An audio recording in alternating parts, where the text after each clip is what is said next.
ውድና የተከበራችሁ ተመልካቾቻችን ከብርሃን ጉዞ ፕሮግራማችን ላይ ደርሰናል። በዛሬው ከብርሃን ጉዞ ፕሮግራማችን ደግሞ እጅግ በጣም ሰሞኑን አነጋጋሪ የሆነ በሶሻል ሚዲያ በተለያዩ የሶሻል ሚዲያ ፕላትፎርሞች ላይ እንደምናስተውለው ዘንድሮ የ12ኛ ክፍል የብሔራዊ መልቀቂያ ፈተና እጅግ በጣም አስደማሚም እንደዚህም ደግሞ አሳዛኝም ነው።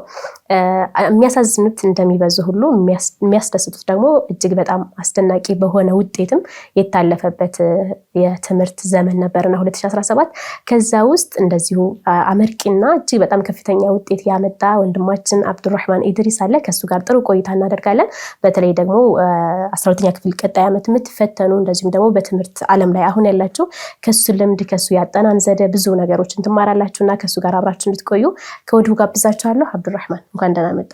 እንኳን ደህና ቆያችሁ። እንዴት ነህ? ደህና አልሐምዱሊላህ። አክብረህን ስለመጣ እጅጉ እናመሰግናለን። ስለጠራችሁኝ በጣም አመሰግናለሁ። መርሐባ። ጀግናችንና ብርቷችንና በጣም ኮርተናል፣ ደስ ብሎናል። ቤተሰቦችህም ወዳጆችህ ጓደኞችህ በዛ አጋጣሚ መምህራኖችም ጭምር እንኳን ደስ አላችሁ እንላለን። እንኳን ደስ አለ። እንኳን አብርሰ መርሐባ። ያው 12ኛ ክፍል የዘንድሮ ፈተና ብዙዎችን አሳዝኗል፣ አስለቅሷል፣ አስደንግጧል። ብዙዎችን ደግሞ በምንድነው ያስደነገጠው? በውጤት አይደለ? እጅግ በጣም ከፍተኛ አለፉ የተባሉ ተማሪዎች ውጤታቸው አኩሪ እንደ ሀገርም እንደ ቤተሰብም እንደ ትምህርት ቤትም ደግሞ አስመስጋኝ ውጤት መጥቷል። ከደሴ ደግሞ አንተ አኩርተኸናል። አልሐምዱሊላህ። እንዴት ነበረ? እስኪ ፈተናው ይዘቱ ምን ይመስል ነበር? ያ የተፈተነው ወሎ ዩኒቨርሲቲ በዩኒቨርሲቲ ደረጃ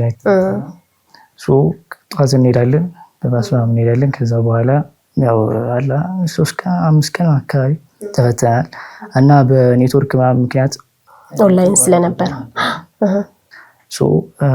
ብቻ የሆነ ቴንሽን ምናምን አለው ፈተናው፣ ግን አሪፍ ነው። የዘንድሮ ብቻ ነው አይደል? በኦንላይን የመጀመሪያ ጊዜ ነው አይደል? ማሻአላህ። ዲቴይል እንመጣበታለን። እንደው ከድባቡ ወይም ደግሞ ከፈተና ሁኔታ እንነሳ ብዬ ነው። ወደ መጀመሪያ እንግዲህ ወደ እድገትህ ወደ መሰረትህ እንመለስ። ይሄ ውጤት ዝም ብሎ አልመጣም። 500 ቤት እኛ በምንማርበት ወይም ደግሞ ከ2008 አካባቢ ያሉ 520 ካመጣ ምናልባትም የሀገሪቱ ሰቃይ ሪከርድ ነበርና ያን ውጤት ነው አንተ አሁን ያመጣኸው። ደስ ይላል። ስለዚህ መሰረት አለ ማለት ነው። ከጅማሩ ላይ ጥሩ ስለሆንክ ነው አይደለ ጥሩ ውጤት የመጣው? እስኪ ከእድገትህ እንጀምር። ከመጀመሪያ እንዴት ነበር ይሄ ውጤት የመጣው? ከመሰረቱ ነበር ወይስ ደግሞ የሆነ ጊዜ ላይ ጥረህ ግረህ ያመጣኸው ነው ጉብዝና? ውጤቴ አልሐምዱሊላህ ከታች ጀምሮ ነበር። ከኬጂ 1 ጀምሮ በጥሩ ውጤት ነበር። አንደኛ ምናምን ነበር የምወጣው። ያደግኩኝ ምናምን ስመጣ ፋሚሊ እገዛ፣ ፋሚሊ እርዳታ ያው የነበርኩበትን ደረጃ እንዳስቀጥል እርቶኛል ማለት ነው። እና ብዙ ውጣ ውረዶች ምናምን ይኖራሉ በላይፍ ውስጥ ምናምን እነዛን ውጣ ውረዶች እንግዲህ በፈጣሪ እርዳታ አልፈናቸዋል። አልሐምዱሊላህ። ለቤትህ ስንተኛ ልጅ ነህ? እድገትህ ውልደትህ የት ነው?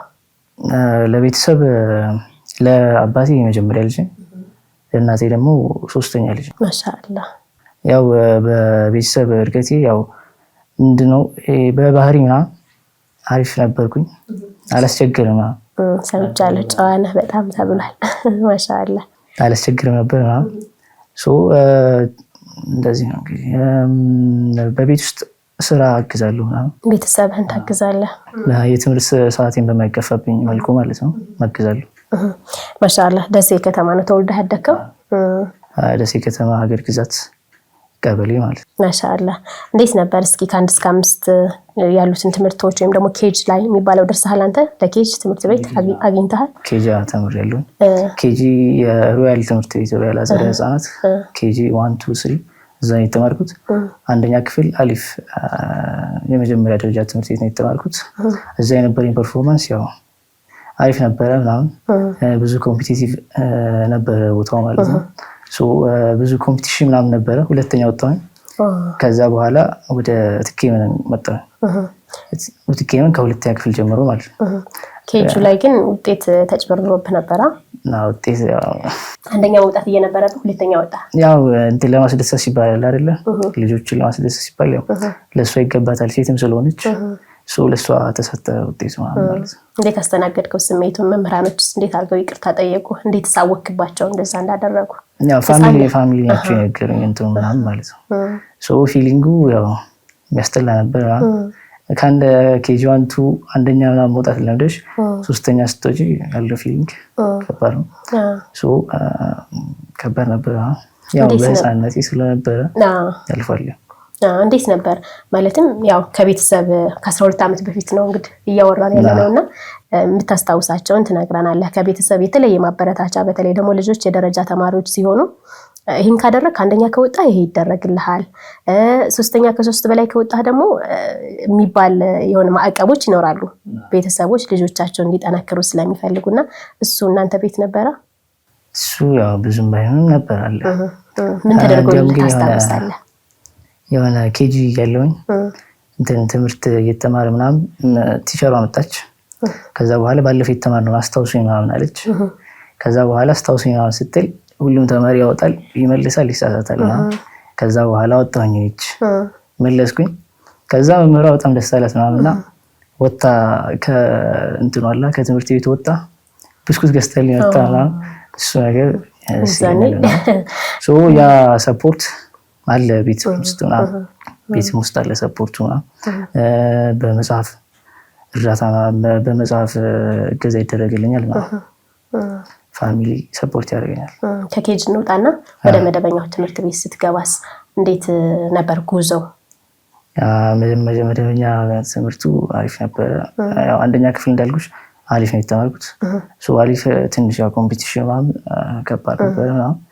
ግን የተመረጡ ተማሪዎች ስለሚገቡበት ነው። የግልም ስለሆነ ኮምፒቲሽን ከባድ ነው። ከዛ በኋላ ሁለተኛ ክፍል ላይ ትኬመን የገባሁት። ሁለተኛ ክፍል ላይ ያው አሁን ወዳለበት መስመር አልመጣሁም ነበር ያለ ዝም ብሎ ጊፍት እኔ ጉብዝና የማየው እንደ ጊፍት ነገር ምናምን ነው። ሁለተኛ ክፍል ላይ ብዙም አላጠናም ብዬ የማስበው ግን ያው መስመሩ አለ። ሁለተኛ ወይ ሶስተኛ ነበር የምወጣው ከ2 እስከ 4 አካባቢ ድረስ ማለት ነው። ከዛ በኋላ አራተኛ ክፍል ላይ ነው በቃ አላ ማንበብ ምናምን ጀመርኩኝ። አራተኛ ክፍል ላይ አንደኛ ወጣሁ። ከዛ በኋላ ጀምሮ ያው አለቀክም ደረጃ። ማሻአላህ። ለራስህ ቃል የምትገባው ለራስህ የምትሸልመው ይሄንን ካመጣሁኝ ይሄን ውጤት ካስመዘገብኩኝ በቃ ለራስህ ይሄን አደርጋለሁ ብለህ ታውቃለህ? ለራሴ አውቃለሁ። ያው እንግዲህ ጎሎችን ሴት አደርጋለሁ ማለት ነው በየጊዜው። ከዛ በኋላ ይሄን ካመጣሁኝ ለራሴ የሆነ ሪዋርድ እሰጠዋለሁ። ያው አንድ አይደለ የሆነ ቻፕተር ምናምን ከጨረስኩኝ በዚህ ሰዓት የሆነ ነገር ለራሴ ሪዋርድ እሰጠዋለሁ ነው ብዬ ለራሴ እንትን እላለሁ። ሪዋርድ እሰጠዋለሁ ለራሴ። ምን ትሸልማለህ ለራስህ? ለራሴ እንግዲህ የሚያስደስተኝ ነገር አለ። ሜቢ አሁን እኮ ጌም መጫወት ምናምን ሊያምረኝ ይችላል ምናምን። ይሄን ከጨረስክ በኋላ ጌም ልትጫወት ትችላለህ። ይሄን ከጨረስክ በኋላ ምናምን በእድሜህ ልክ ማለት ነው በአቅምህ የሚመጥን ትሰጠዋለህ። ማሻአላህ። የቤተሰብ ድጋፍ ያጠናን ይዘትህ ብዛት ለምሳሌ ጎበዝ ተማሪዎች ፈተና ጊዜ አያጠኑም ይባላል እና እውነት ነው እሱ ነገር? የፈተና ጊዜ ጭንቀት ምናምን ይኖራል። አስቀድመሽ እኮ በየጊዜው የሆነ ቻፕተር ምናምን ማጥናት ሊኖርብሽ ይችላል። እሱን ቻፕተር የምታጠኙ ከፈተናው አስቀድመሽ ብትዘጋጅ አሪፍ ነው። በጣም አሪፍ ነው የሚሆነው ማለት የፈተና ጊዜ ያው ወከባ ምናምን ስለሚሆን ቴንሽን ይኖራል ምናምን ማለት ነው። ስለዚህ የፈተና ጊዜ አንተ ሚሞራይዝ ነው የምታደርገው ማለት ነው። በትምህርት እንደዚህ ማለት ይበልጥ ጎበዝ እንድትሆን የረዳህ ያገዘህ ነገር ወይም ደግሞ ትኩረትን በቃ ትምህርት ላይ ብቻ እንድታደርግ የቀየረህ ምንድን ነው? የታላቅ ወንድሜ ነው፣ ኢንጂነር ነው እሱ። እንደሱ መሆን እፈልጋለሁ ምናምን።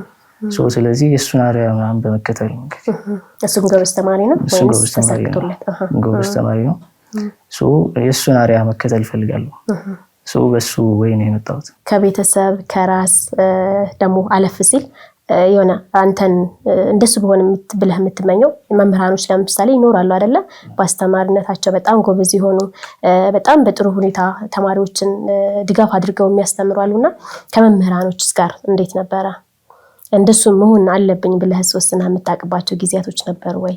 አሉ። ኤሌመንታሪ ላይ ስማር 8ኛ ክፍልና 7ና 8 ላይ አስተማረን ባዮሎጂ መምህር ነበር። እንደሱ በሆነ ጋሽ ማመድ ይባላል። እንደሱ በሆነ ብዬ አስብ ነበር ምናምን። 9ኛ ክፍል ላይ በየክላሱ የሆነ ሮል ሞዴል ይኖረኛል ምናምን። የማስበው መምህር አለ። 9ኛ ክፍል ነበሩ ጋሽ ማመድ ይባላል፣ ፊዚክስ መምህር ነው። 10 ላይ አሁንም አሉ መምህሮች ምናምን አሉ። እነሱ ናቸው እንግዲህ ኢንስፓየር የሚያደርጉኝ ነው። እገዛቸውስ እስከምን ድረስ ነበር? የመምህራኖች እገዛ አንተ ህይወት ላይ ወይም ደግሞ አንተ በትምህርት ጎበዝ እንድትሆን የመምህራኖች አስተዋጽኦ በምን መልኩ ነበር ሲደግፉ የነበረው? በዛውም ጨምረህ እንድታነሳ የምፈልገው ብዙ ጊዜ መምህራኖች ጎበዝ ተማሪ ሲያዩ በጣም ይወዳሉ፣ ያሞግሳሉ። ውጭ ላይ ሰላም ሲሉ የሆነ የሚሞቅ ስሜት አለ አይደለ? በቃ መወደድህ፣ መከበርህ ያ ሁሉ አለና እሱንስ መምህራኖች ለተማሪዎች ያላቸው አስተዋጽኦ ይሄን ቢያደርጉ ተማሪዎች ይጎብዛሉ ወይም ደግሞ አመለካከታቸው ለትምህርት መልካም ይሆናል የምትለውን ካለ በዛው። አሁን ያለንበት የትምህርት ስርዓቱ ጎበዝ ተማሪዎችን በጣም ያበረታታል ምናምን ማለት ነው። ሌላውን ተማሪ ግን ያገለዋል ነው። መምህራኖች ሁሉንም ተማሪ እኩል ትሪት ቢያደርጉ የተሻለ ውጤት ምናምን ይመጣል ነው። ግን መምህራኖች ሰፖርቲቭ ናቸው ሁልጊዜ ማለት ነው። ለሚሰራ ለእንትን ለሚል ተማሪ እኔም ያ ነበረ። ሁሉም ሰፖርቲቭ ናቸው ለኔ ማለት ነው። ያግዙ ነበር። በጣም ሜጀር ሆኖ በጣም የምትወደው ትምህርትና ወደፊትም እንድታጠና የምትፈልገው በምን ዘርፍ ነው? በባዮሎጂ አሪፍ ነው። ባዮሎጂ ውስጥ ስትገባ ደግሞ ጤናም አለ አይደለ? ጤናውን ሞር እንድታጠና ትፈልጋለህ? ያው ትምህርት ላይ ቤተሰቦች ብዙ እንትን አላቸው። ቀደም ብለህም አንስተዋል። የቤተሰብ ድጋፍ፣ የቤተሰብ አመለካከት ተምረህ የት ልትደርስ የሚባሉ ተማሪዎች አሉ። የሚያስፈልጋቸውን ነገር የማያሟሉላቸው አለና ቤተሰቦች ትምህርት ላይ ያላቸው አመለካከት ምን ያክል ነው? ምን ያክል ሲጠብቁሃል አንተን በትምህርቱ? ፋሚሊ እኔም በጣም የሚጠብቁኝ ምናምን እኔ የሆነ ጥሩ ቦታ ደርሼ ምናምን በትምህርቱ ማለት ነው የሆነ ጥሩ ቦታ ደርሼ ምናምን ቢያዩ ምኞታቸው ነው፣ አለማቸውም ያ ነገር ነው። እሱ ነው የሚሆነው ማለት ነው። ስለዚህ በየጊዜው በየክላሱ የተለያዩ ሰፖርት ነው የሚያደርጉልኝ ምናምን። እኔ በዚህ በትምህርቱ ሰክሰስፉል እንደሆነ ምናምን ይፈልጋሉ ማለት ነው። እንደማሳካው እርግጠኛ ነኝ። ኢንሻአላህ ተሳካለህ። ያው ብዙ ጊዜ ተማሪዎች ከወጣትነት ጋር ተያይዞ በተለይ ደግሞ አሁን ያለንባቸው ወቅቶች የሶሻል ሚዲያው ተጽዕኖ አለ። እንደዚሁም ደግሞ ወጣ ብለህ የምታያቸው ነገራቶች ከትምህርት ይልቅ ብዙ ጊዜ አሁን በትምህርት የተማሩት ምን ሰሩ የሚባል ነገር አለና እነዛ ነገራቶች በጣም እንትን ያሉ ተጽዕኖ አላቸው። በተለይ ደግሞ አሁን ላይ የሚማሩ ተማሪዎች እና እሱ ነገር ሳንተን ረብሾ ያውቃል? እኔ አንድ ራሴን ያሳመንኩት ነገር አለ። ይሄ ትምህርት አይጠቅም ምናምን የሚለው ነገር ያልተሳካላቸው ሰዎች ናቸው ያን የሚሉት ማለት ነው። አይተናል እኮ የተሳካላቸው ሰዎች አይተናል። አሁን የሚመሯት ሀገራችን የሚያክመው ምናምን ሁሉም በቃ የተማረ ነገር ነው ማለት ነው። ስለዚህ ትምህርት አይጠቅምም ምናምን የሚሉት ያልተሳካላቸው ናቸው ማለት ነው። እኔ እንደሚሳካልኝ ስለማምን ያው ትምህርት ዋነኛ የኔ ዓላማ ስለሆነ በሱ እንትን ማለት ነው። ማሻአላህ። እስኪ ወደ መድረሳ ህይወት ደግሞ እንመለስና ዓለማዊውን ብቻ ሳይሆን ይሄ ዱንያዊ ብቻ ሳይሆን ደግሞ አኸራዊም ጉዳይ ላይ በጣም ጎበዝ ተሳታፊ የመድረሳ ልጅ ነህና እሱስ እስኪ ወደሱ እንመለስ። ደግሞ እንዴት ነህ ቂራአት ላይ እስከምን ድረስ ደርሰሃል? ቂራአት ላይ በህፃንነት ነበር የጀመርኩት ነው። በመድረሳ ላይ አረብ ገንዳ መስጊድ ነበር የምንቀረው። የዛኔ ህፃን ነበርኩኝ። ከዛ ኡስታዞች በሚገርም መልኩ ነበር ትሪት የሚያደርጉ ህፃን ስለነበርኩኝ እንቀራለን ቂራአት። የዛኔ የምንቀራው አቂደቱል ሙስሊሚን ለይል አማል እሱን እንቀራ ነበረ። የዛኔ አቂደቱል ሙርሺድ እንቀራ ነበረ። የሚገርም ላይፍ ነበር የመድረሳ ላይፍ ማለት ነው። ከዛ በኋላ ግን እያደገን ስንመጣ ያው የመጣው ግርግር አለ አይደል? የመስጊዱ ግርግር በሱ ምክንያት ቂራአቱ እንትን እያለ መጣ። ከዛ በኋላ በራሴ በግሌ ማለት ነው ሼኾች ጋር እየሄድኩኝ እቀራለሁኝ ከወንድሜ ጋር እየሆንም ማለት ነው። ለብቻ ሼኾች ጋር እየሄድክ ትቀራለህ። ከትምህርት ጋር እንዴት ነው? አይጋጭብህም? ወቅቶችንስ እንዴት ነው የምታሸጋሽጋቸው? ብዙ ጊዜ ወይ ከሰዓት ወይ ከጧት ነው አይደለ የመድረሳ ቂራአት። ከሰዓት ስትወጣ ከትምህርት ቤት ምናልባት ጥናት ሊይዝህ ይችላል። እሱን ነገር እንዴት ነው ማኔጅ አድርገህ ሁለቱንም ማስኬድ የቻልከው? ዋነኛ እንትን ዓላማ ይኖራል እኮ አይደል? የተለያዩ ትርፍ ታይሞች ይኖራሉ። የሆነ የምፈልጊው ነገር ሊኖር ይችላል ምናምን። እነሱን ነገሮች ከታ በማድረግ ለቂራአትም ለትምህርትም ታይሞችን አሎኬት አደርጋለሁ። እኔ የምቀራው ከ10 ሰዓት እስከ 12 ሰዓት አካባቢ ነው የምንቀራው ምናምን። ከትምህርት ጋር ብዙም አይጋጭም ምናምን ማለት ነው። የጧት ከሆነን ልክ ከ8 ሰዓት እስከ 10 ሰዓት ያለችውን ታይም እጠቀማለሁ። ከዛ በኋላ ማታ ደግሞ ከ2 ሰዓት እስከ 3 ሰዓት ያለውን ታይም እጠቀማለሁ ማለት ነው። ለሙራጃ ነው ለትምህርት ቤቱ ከ2 ሰዓት እስከ 3 ሰዓት ለትምህርቱ ማለት ነው ለቂራቱ ደግሞ ከ10 ሰዓት እስከ 12 ሰዓት ያለውን ታይም በደንብ እንጠቀማለን ማለት ነው ያው ይሄን የጠየቁ ብዙ ጊዜ ጎበዝ ተማሪዎች ቸካዮች ስለሚባሉ በቃ ዓለማዊ ላይ ብቻ ነው እንጂ ይሄ መንፈሳዊ ላይ ወይም ደግሞ ዲን ላይ ብዙም ገለልተኛ ያደርጉታል አብዛኞቻችን እንደዛ ነው ይሄ ሲሳካልኝ ወይንም እዚህ ደረጃ ለድረስና ማራለሁ ቀራለሁ አይነት ነገር አለና እሱ አስተሳሰብ እንዴት ነው እውነትም ያግዳል ዲንን መማር ከትምህርት ጋር ምንም አይተሰም የለውም አሉ እኮ ብዙ ሰክሰስፉል የሆኑ ሰዎች አሉ እኮ በተለይ አላህን ይዘው ብዙ ሰዎች አሉ እነሱ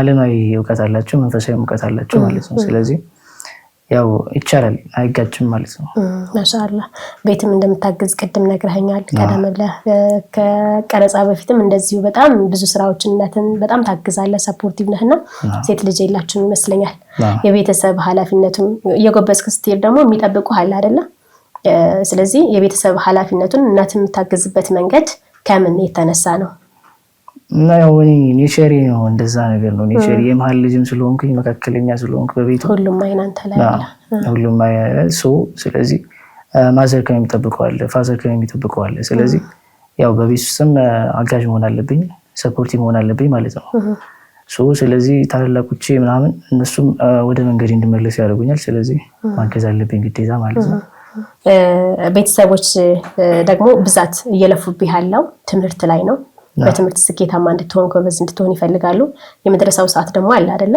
ይሄ ምን ይሰራል መጀመሪያ ትምህርትን ተማር ወጭ ብዙም የሚወጣበት ያው ዱንያዊ ነገር ላይ ስለሆነና እሱ ነገርስ እንዴት ነበር እነሱ ከመድረሳ ጋር እንድትቀራ ያግዛሉ ወይንስ ደግሞ ቻሌንጅ ነበር ሰፖርቲቭ ናቸው ፋሚሊዎቼ ያግዙኛል ምናምን ቁርአን ሁላ ያከተሙት አባቴ ጋር ነበር በቤት ማሻአላህ አባትም ሼክ ናቸው ማለት ነው ማሻአላህ ስለዚህ አባቴ ጋር ነበር መከራ የነበረው ማለት ነው በዲን ጉዳይ ላይ ያው እንድሄድ እንድቀራ ያው ያለኝን ታይም አቃብቼ እንድሄድ እንድቀራ የሚጫወትበትን ታይም እንትን ብዬ እንድሄድ እንድቀራ ነበር እንትን የሚያደርጉኝ ማለት ነው ግፊቱ የሚኖሩ ስለዚህ በሁለቱም በኩል ያው ሰፖርቲቭ ናቸው ያው ብዙ ቤተሰቦች እንደዛ ስለሚያደርጉ ነው ይሄን የጠየቅኩ ማለትም በቃ ይሄኛውን እስኪ የጀመርከውን ጨርስ ስለሚባልና እንደሚቻል ሁለቱንም ማስኬድ እንደሚቻል ስኬታማ እንደሚሆን እስኪ ንገራቸው እንደነዚህ አይነት ቤተሰቦች ካሉ ለዱንያ ብቻ ወይ ለትምህርት ብቻ ትኩረት ስጥ የሚሉ ቤተሰቦች ካሉ ማሳካት ይቻላል ሁሉንም ማለት ነው ሁሉንም ዓለማዊም መንፈሳዊም ማለት ነው ስለዚህ በዲኑም አሪፍ ደረሳ እንዲሆን ማድረግ ይቻላል በዓለማዊም ደግሞ የሚገርም ተማሪ እንዲሆን ማድረግ ይቻላል ማለት ነው አለ ጫና ምናምን ሊኖር ይችላል እኮ በየፋሚሊ ማለት ነው ግን ያ ነገር እንደማያስቆም ምንም ያላ የሆነ ትንሽ ችግር ብቻ ነገር እንደሆነ ነው እንጂ ያ ካለማችን መስተካከል ነገር አይደለም እንደውም ወደ አላህ እየቀረብክ በሄድክ ቁጥር አላህ ያግዛል መንገዶችንም ጋር ያደርግልሃል ከዛም አልፎ ትምህርት ቤት ላይ የምንማራቸው ልክ ያልሆኑ ሳይንሶች አሉ አይደለም ያንን ራሱ ማትቀበልበት መንገድ ፈተና ላይ ሁሉ ሊመጣልህ ይችላል ብትመልስ ኤክስ ልትሆን ነው ከሸሪዓ ልትጋጭ ነው ባትመልስ ደግሞ ኤክስ ልትሆን ነው ስለዚህ አኸራዊውን መምረጥ ግዴታ በሚሆንበት ሰዓት ሆን ብለህ ተሳሳታለህ ሳይንሱምና ሳይንሱንም ሸሪዓውንም ለማስታረቅ በተለይ አሁን ሳይንሶች እየደረሱበት ያለው እውነታም ሳይንቲስቶች ጋር ያለው እውነታም ከቁርአን ከሐዲስ እየተመለሱ ስለሆነ በተለይ አሁን ላይ ዲንን በደንብ ያጠና ሰው በትምህርቱም ስኬታማ ይሆናል ብዙ ደግሞ የሚያገኝበትም ብዙ ፋይዳዎች አሉ ከአኸራዊ ግዴታነቱ ባሻገር ለዱንያው የሚያግዙትም ሰህል የሚያደርጉለትም ነገሮች ይኖራሉና እንግዲህ እንደዚህ አይነት ቤተሰቦች ካሉ ያው ዲንም ላይ ምን አለ ስኬት አለ ማለት ነው ቅድም እንድጫወት ምናምን ስትል ነበርና የጨዋታ ጊዜ ራስን የምታዝናናባቸው ወቅቶች እንዴት ነው ምንስ ያዝናናሃል አንተ ኳስ መጫወት በጣም ደስ ይለኛል ግን ያው እኔ ምንድነው ፋሚሊዎች አስተዳደግ ላይ ማለት ነው የቤት ልጅ አድርገው ያሳደጉኝ የውጭ ምናምን ብዙም እንዳላይ አድርገው ያሳደጉኝ ማለት ነው ለነሱ ከኔ ካላቸው ጉጉት አንፃር ማለት ነው ስለዚህ ግን አንዳንዴ ይፈቀድልኛል መውጣት ምናምን ማለት ነው በነዛ ታይም ላይ ነው ወጥቼ ልጫወት ልዝናና ምናምን የምችለው ማለት ነው አሪፍ ናቸው ከዛ ውስጥ ኳስ አንተ ለሚያስነና ያጠናን ዘደህን እንየው በምን ሰዓት ነው የምታጠናው እንዴት ነው ፕሮግራም የምታደርገው ትምህርቶችን ትከፋፍላቸዋለህ ወይ በየሳምንቱ ማነበበት ያው እንደየክፍል ደረጃው ይለያያል ማለት ነው። ትምህርቱ ከፍ እያለ በመጣ ቁጥር አሁን ስፔሻሊ 9 10 11 12 ላይ ትምህርት ጫናው ምናምን እየመጣ መጣ ማለት ነው። ስለዚህ በፊት የምንማረው ወደ 6 7 ትምህርት ነበረ። አሁን ደግሞ ወደ 11 12 ትምህርት ማለት 9 11 ላይ ማለት ነው። ስለዚህ ያደግኩኝም ስለመጣ የሚያታልሉ ነገሮች በመቀነስ ለትምህርቱ ብቻ ፎከስ በማድረግ ለቂራአቱም ፎከስ በማድረግ የራሴን ታይም በመስጠት ነው ማጠናው ማለት ነው። ሌሊት ላይ የሌሊት ታይም ማጥናት ደስ ይለኛል ማለት ነው። አእምሮዬ ክፍት ነው የሚሆነው። ከ10 ሰዓት ጀምሮ እስከ 12 ሰዓት ያለውን ታይም ሌሊት ላይ ማለት ነው እሱን እጠቀማለሁ። ከዛ በኋላ የሚዘጋጅ ምናምን ካለ አዘጋጅቼ ወደ ትምህርት ቤት ነው የሚሄደው። ከዛ በኋላ ደግሞ ልክ እንደተለቀቅን ከትምህርት እንደተለቀቅን የቤት ስራ ምናምን ካለ የተሰጡኝ ምናምን ነገሮች ካሉ አሳይመንት ምናምን ካለ እሰራለሁ። ከዛ በኋላ አርፋለሁ። ከዛ በኋላ ደግሞ ከ10 ሰዓት ጀምሮ ወደ ቂራአት ሄድና ማታ 2 ሰዓት ላይ ጀምርና እስከ 3ም ካለቀ እስከ 4ም ካለቀ አነባለሁ ማለት ነው። ማሻአላህ ጎበዝ ተማሪዎች ብዙ ጊዜ ለራሳቸው ናቸው እንጂ ለሰው አያግዙም ይባላልና አንተ እንዴት ነህ ጀማዓዎች ጋር ከጎን ያሉ ልጆችን በማስረዳት በተለይ ጥናት ላይ አሁን ብዙ ሰዎች አብረሃቸው እንድታስረዳቸው ይፈልጋሉና አንተ ከማንኞቹ ነህ? ከሚያስረዱት ራሳቸው ብቻ ይዘው ከሚወጡት ነህ ወይስ ታግዛለህ ሌሎች ተማሪዎች? እኔ ከሚያስረዱት ነኝ። ማሻአላህ ሁሉም ጓደኞች በአካባቢ ያሉት እንዲለወጡ እንዲያድጉ ፈልጋለሁ። ስለዚህ ምንም የምሰስተው ነገር የለኝም ማለት ነው። ለሁሉም ሰው የቻልኩትን አስረዳለሁኝ አሳያለሁኝ ማለት ነው። ስለዚህ ያው በዙሪያ ያሉትን ታግዛለህ፣ አብረው እንዲለወጡ ትፈልጋለህ። ብዙ ጊዜ የጎበዝ ተማሪዎች ፈተና ላይ በጣም ጫና ይበዛባቸዋል። ዝቅተኛ ደረጃ ላይ ያሉ ተማሪዎች እንዳስኮርጇቸው በጥቅም ሊሆን ይችላል ወይም ደግሞ አቅምም ያላቸውም ዛሬ ባታሰራኝ የሚባላልና እንደዛ አይነት ቻሌንጆች ገጥመውሃል? ስላላስኮረጅ ካንተ የመጣብህ ወይም የመጣልህ ምስጋና ላስኮረጀ? እኔ በፊት ምንድነው ከ1 እስከ 8 አካባቢ ላይ የማያስኮርጀው አይነት ልጅ ነበርኩኝ። አላሰራም ነበር ለራስ ብቻ ማለት ነው። ከ9 ጀምሮ አሁን ግን ማሰራት ብቻ እኔ ምንድነው እሰራለሁኝ። የማያሰራውም አይነት ልጅ አይደለሁኝም ነው። የራሴን እሰራለሁ። እነሱ ከቻሉ ይሰራሉ፣ ካልቻሉ ግን አይሰሩም ነው። ብዙ ጊዜ ያው ኮረጃ ላይ ከተነሳ በወንበር ውስጥ ወረቀቶችን መቀያየር ድረስ አለና እንደዛ አይነት ቻሌንጅ ገጥሞህ ነበር? እንደዚህ 10 ያክል ለምሳሌ ወረቀት ተጠቅለለህ ይመጣል ነገር ነበር። ያው ጥቅም ይኖረዋል እኮ አለማስኮረጅ እነሱ እንዲበረቱ እኔ ስለምንድን ነው የማልችለው እንዲሉ ነው። ደግሞ አብዛኞቹን አንተ ባለማገዝ ምክንያት የሚያመጡት አንተ ያመጣኸውን ውጤት ሲያመጡ የሚደሰቱ ውስጥ ላይ የሚቀሰቀስባቸው ተጽዕኖ አለ አይደለ? በቃ ባነብ እኮ እንደዚህ ጎበዝ ልሆን ነው ማለት ነው የምርም እንደዚህ ያመጣልህ የሚላልና ሲኮረጅም ሳይኮረጅም ጥቅም አለው አይደለ? ግን እንደጠቅላላ አንተ እንደተሞክሮ ማንኛው ይሻላል? ቢያስኮረጅ ይሻላል ሰው ወይንስ ራሱ ጥሩ ቢያልፍ ነው የሚሻለው? ራሱ ጥሩ ቢያልፍ ለራሱ ጥቅም ነው የሚሆነው። ስለዚህ የራሱን ነው ሲኮረጅም የሚጎዳው ራሱ ነው የሌለው ነው። ስለዚህ ያው በራሱ ቢሰራ ማሻአላህ። ፈታኝ ህይወት ገጠመኞች አሉ ሆይ? በተለይ ትምህርቱ ላይ ቻሌንጅ ያደረገህ በጣም ቻሌንጅ ያደረገኝ ብዬ የማስበው 9ኛ ክፍል ላይ ምናምን ነው። ከ1 እስከ 8 የመጣሁበት ወይ አለ ራሱን የቻለ ማለት 9 ላይ ግን አዲስ ኢንቫይሮንመንት ነው ላይ ስኩል ስለሆነ ማለት ነው። ስለዚህ ኮምፒቲሽን በጣም እየበረታ መጣ ምናምን። ፈርስት ሴሚስተር ላይ የሆነ ውጤት ዝቅ እያለ መጣ ምናምን። ከዛ በኋላ ግን ከሰከንድ ሴሚስተር ጀምሮ በጣም ፎከስ ማድረግ ጀመርኩኝ እንትን ጋር ማለት ነው። በጣም ከዛ ጀምሮ ማንበብ ጀመርኩ። በጣም ማንበብ ጀመርኩኝ ማለት ነው። የተለያዩ አጋዥ መጽሐፎችን እዛኔ እንትን ብያለሁ አስገዝቼ ነበረ። የተለያዩ ዩቲዩብ ቪዲዮዎችን ምናምን ላይ ነበረ እዛኔ ማለት ነው። ስለዚህ በጣም ቻሌንጅ ይኖራል፣ ግን ያው ነቃ ማለት አለበት። ጎበዝ ተማሪዎች ብዙ ጊዜ ክላስ ላይ አይሳተፉም አይደለ? ድብቅ ናቸው፣ ፈተና ላይ ብቻ ነው የሚሰሩት።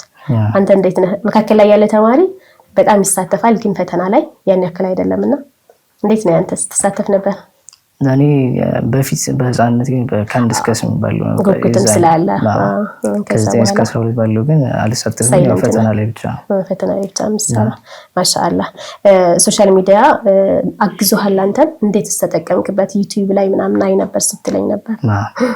ዩቲዩብ ላይ ያው እንግዲህ ያልገባኝን ፖርሽኖች ይኖራሉ። ሶ እነሱን ያው ልክ እንደ መምህር ማለት ነው። ሜቢ አሁን እኮ ታሜ ሊቀር ይችላል ከክላስ ምናምን። ሶ እነዛ ያለፉኝን ፓርቶች አያቸዋለሁ ነው። ሶ ከዛ በኋላ ያው ያልገባኝን ነገር አገኝበታለሁ ማለት ነው። ሶሻል ሚዲያ ላይ የተለያዩ ነገሮችን ሰርች አደርጋለሁ ነው።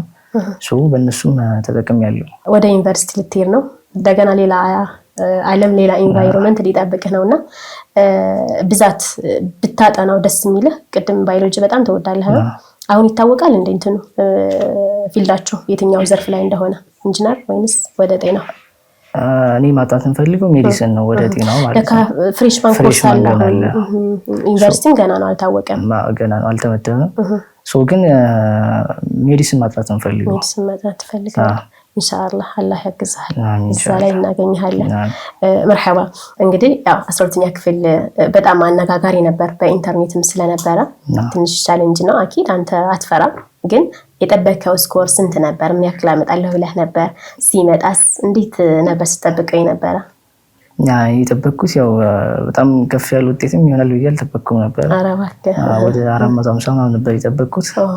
ነገር ግን ያው የፈጣሪ ስራ ስለሆነ ያው እንደዚህ ኤክስፔክቴሽን ሎ የሆነበት ምክንያት ስንሰራ ታይም ያልበቃኝነት ነበርና ሶ አፕቲቲዩድ ዝቅ ይልብኛል ብዬ ገምቼ ነበረ። ያው ግን እንዳሰብኩ ዝቅ አላለብኝ ነበር። ከአምስት በላይ መጥቷል። ማሻአላህ። መች ነበር የሰማኸው? እንዴት ሰማህ? እንዴት አየህ? የሆነ ብዙዎቻችን እንቅልፍ ይነሳናል። አንተ የምጠብቀው ውጤት አለ፣ ግን ደግሞ በደንብ በሰስፔንስ ሆነህ ነው የምጠብቀው አይደለም? በደንብ ጓጉተህና እንዴት ነበር የልብ ትርታ፣ የቤተሰብ ጥበቃ ምን ይመስል ነበር? እኛ ጋር ውጤት ይለቀቃል የተባለ ጳጉሜ ላይ ነበርና ሶ ጳጉሜ ላይ ጳጉሜ እንዲጠበቅ ይለቀቃል ብለን ስጠብቅ የለም። ጳጉሜ 2 የለም፣ ምንም መግለጫ የለም ነበር። እስከ 5 ድረስ የለም ነበር። ከዛ አሁን መስከረም ገባ፣ ምንም ነገር የለም። ሶ በዛ ላይ ግን የነበረው ሰስፔንስ በጣም ከባድ ነበር ማለት ነው። ሶ ይለቀቃል የተባለበት ታይም ስለነበር ያ ጳጉሜ የተባለው ማለት ነው።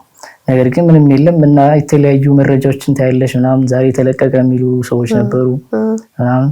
ሶ እነዛ በጣም ቴንሽን እንትን ይላሉ ማለት ነው። በጣም ይረብሻል። መቼ የት ሆነህ በምን ሁኔታ ላይ አየህ ውጤትህን? ወይንስ ሰው አየልህ? መቼ ነው? ሰኞ ከሰዓት ላይ ሰኞ 6 ሰዓት አካባቢ ነበረ ይለቀቃል የተባለው። ነገር ግን የሰራው እንትኑ ሰርቨሩ የሰራው ወደ 8 ሰዓት ምናምን አካባቢ ነበር ማለት ነው።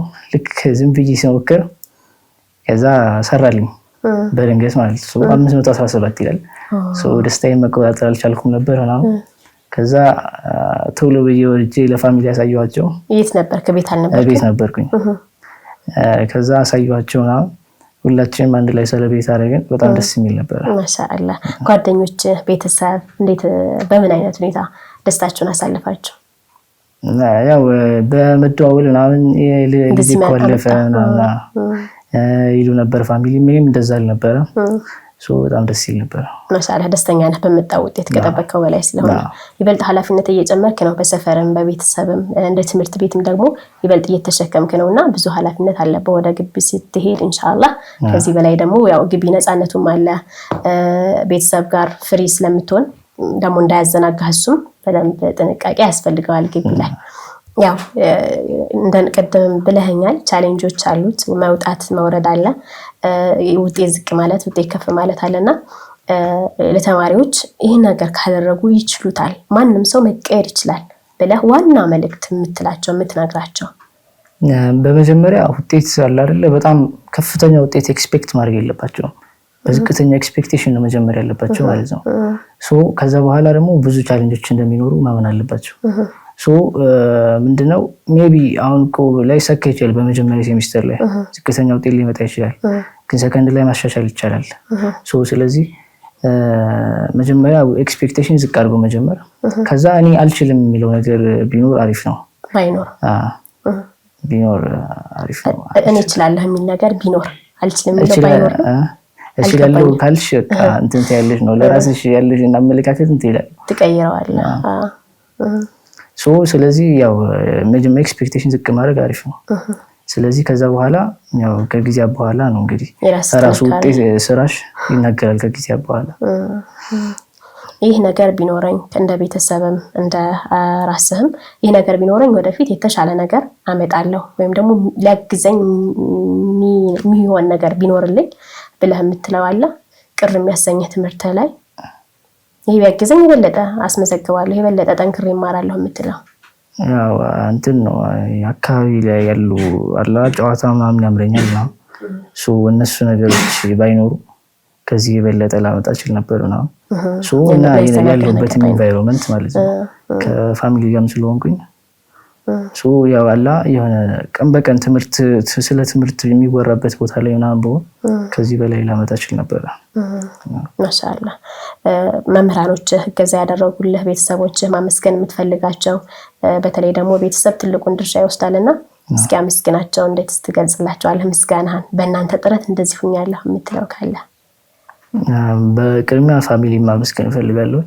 ፋሚሊ እዚህ ለደረስኩበት እስካሁን ከመጀመሪያ ጀምሮ ስወለድ ጀምሮ ላደረጉልኝ ድጋፍና እንክብካቤ በጣም ላመሰግን እወዳለሁ። ሲቀጥል ደግሞ በአካባቢ ያሉ መምህራኖችን በሙሉ ማመስገን እፈልጋለሁ። ሁሉም በጣም ሰፖርቲቭ ናቸው፣ አመሰግናለሁ። ሲቀጥል ደግሞ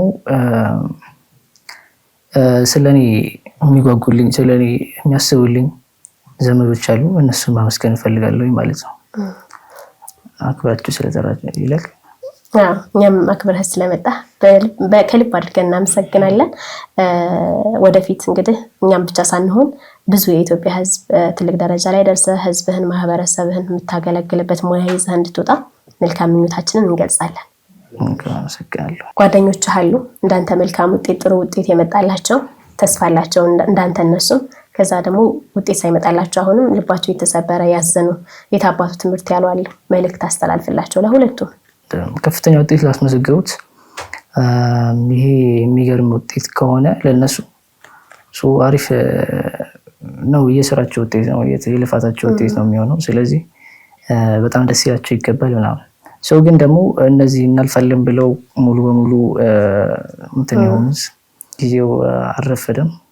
ቀጣይ ዓመትም አለ፣ ሪሚዲያልም አለ እና ደግሞ ይሄ የዓለም ፍጻሜም አይደለም። ስለዚህ ያው ያለ ነው መውደቅ ማለፍም ያለ ነው። ራሳቸውን ጠንከር አድርገው ለሌላ አዲስ ማለም ራሳቸውን ማዘጋጀት አለባቸው ማለት ነው። መርሐባሽ፣ በጣም እናመሰግናለን። እናመሰግናለን።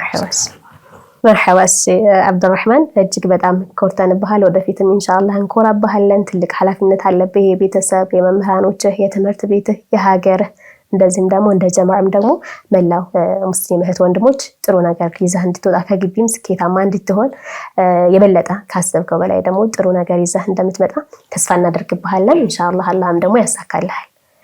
ለቆይታህ ለጊዜህ በጣም አድርገን እናመሰግናለን። ምናግዝህ ምንረዳህ ካለ በእኛ በኩል ዝግጁ ነን። ቤተሰቦችንም እናመሰግናለን፣ አስተማሪዎችንም ትምህርት ቤቱንም እንደዚሁ።